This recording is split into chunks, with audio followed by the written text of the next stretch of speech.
Hey guys, and welcome back to this channel. In this video I'll be showing you guys how you can basically allow anybody to access your Google Forms, basically like answer it, not like access and edit it, but like answer the form without having to have like a Google account. So you're just going to open up the Google form and you're going to basically go to settings, and then you are going to go to responses, and then here you're going to select do not collect. And then here, you're just going to turn that off so that they'll be able to answer without needing like a Google email.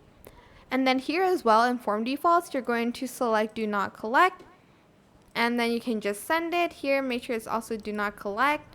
And then they'll be able to basically answer your form without having like an account. So yeah, that is it. Super simple. I hope this tutorial was helpful for you guys.